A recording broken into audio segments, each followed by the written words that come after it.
Namaste, Jai Bharat. It's a famous play of William Shakespeare, Much Ado About Nothing. Whatever may be the story of the play, Much Ado About Nothing. When I look at the US-Iran story that's happening for quite some time, I personally feel that it's just much ado about nothing.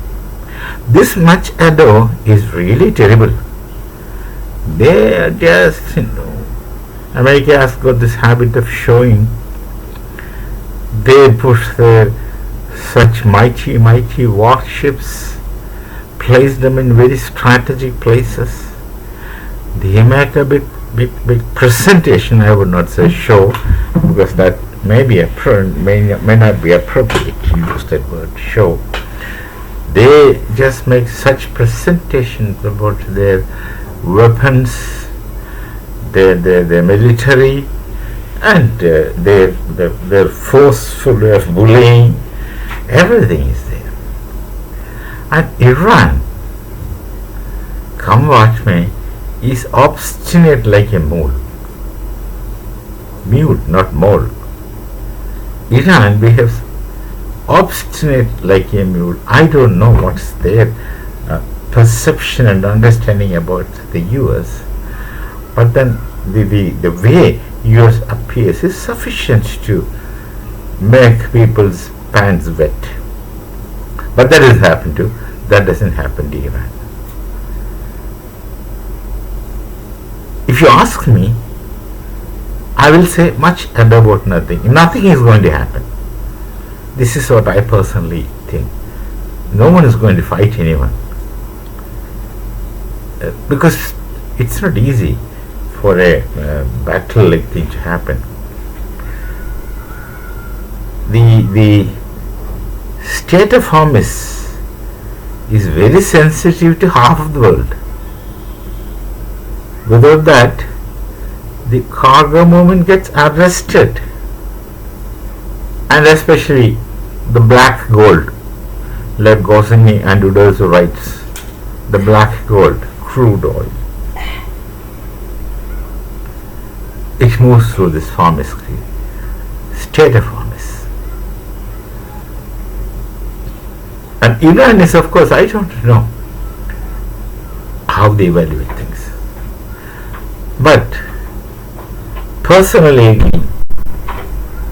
the thought pattern, the thought structure, and the understanding of one nation, Israel, is more than 110% correct. They are very genuine, they are very realistic, and they are very clear about their objectives. There is no confusion about them. But they understand their limitations. They are not fools. They will play within their limitations. Israel will go wild if you touch them. Otherwise they won't. You try to touch them, they will go wild. And you can't take their wrath. Otherwise they are not going to intervene unnecessarily at any place for anything, until they are troubled or attacked or coerced. Now, people ask for a regime change in Iran. I think that's a legitimate demand for the sake of the people of Iran. That is Persians actually. A regime change should be in their interest. Their religion had been destroying wherever that religion is there. It had only pulled back the society from futuristic program to way back in 14th century. This is something which you see everywhere. It not just arrests development and growth, it pulls back and puts everything back to square one, and these people are made to reinvent the wheel. So regime change shall be in the interest of the people of Iran, the original Persians. Maybe they had a glorious period in the past. They will be able to breathe free air, and they will be able to live in comfort, and also they are rich enough to have a comfortable life. That is granted. But if there is a regime change, who will take the reins in their hands in Iran? I don't think the people there, whosoever is there, they are not capable of organizing a government as it is now, right today. Someone is thinking of getting the Shah back into power, etc. But then, that's not going to be smooth. That's really not going to be smooth and easy, because America has their definite interests in Iran. They want to control Iran. Well, they want to control anybody who is controllable to them. That goes without saying. They have taken Bangladesh for a ride. It's in front of your eyes. And whatever happened to the people of Bangladesh, that no one bothers. Hindus in Bangladesh were getting raped, murdered and burned. No one speaks. Jamaat-e-Islam has taken things in their hands. Bangladeshis, when they are Bengalis, are not like this. But when they are radicals, they will go to any extent.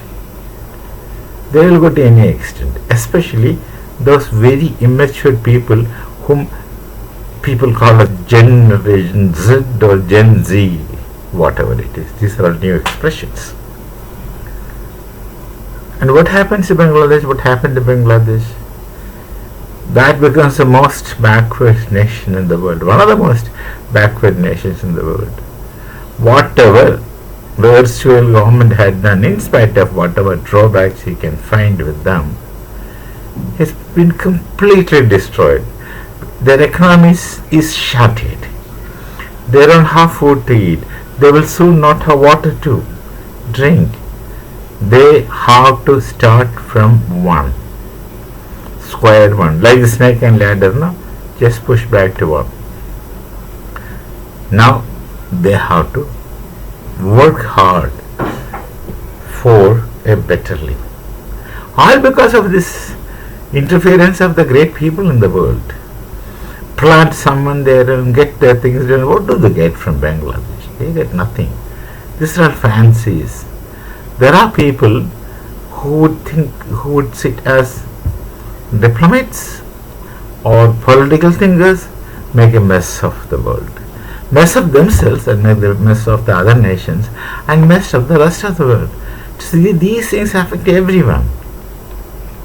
So regime change is a thing to be taken with a pinch of salt.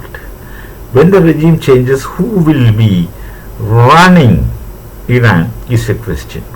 When it is America, then of course it's gone in the sense that no one shall have anything to do with that. Everything they will take. They are only interested to take maximum from anyone. They don't care about what happens to people.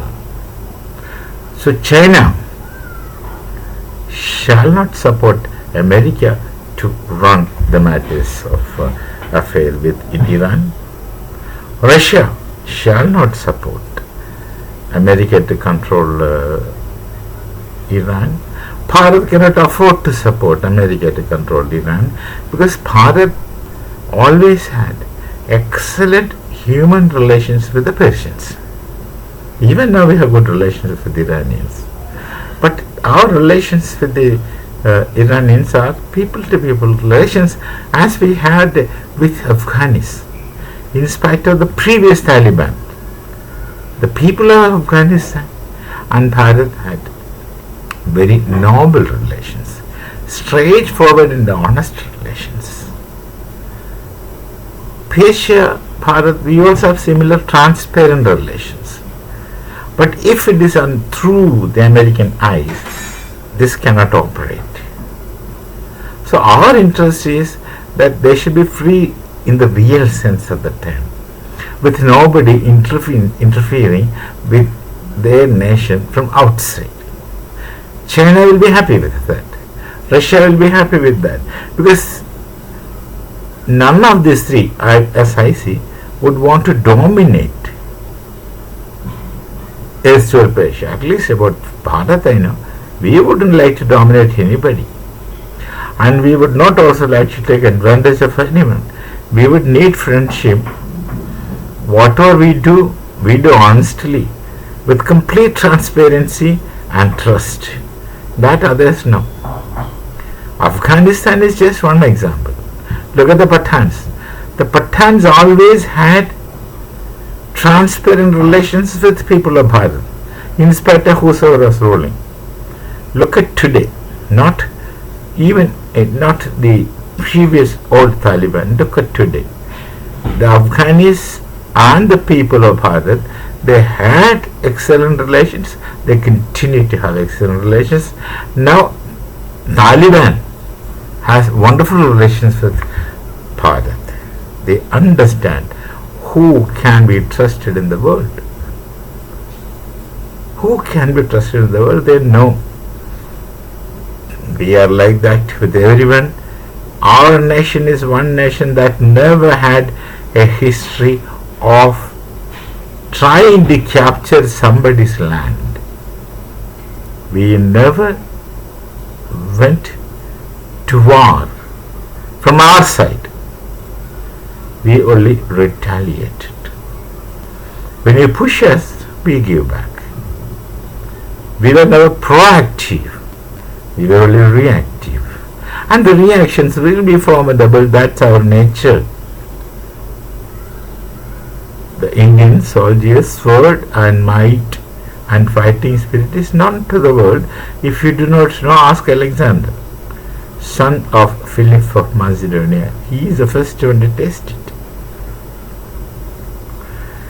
Anyway, this drama is going on. This will happen, next time immediately there will be a war.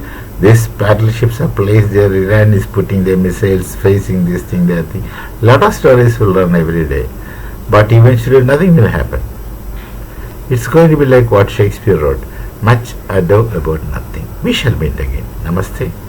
Jai Bharat, Jai Sri Ram.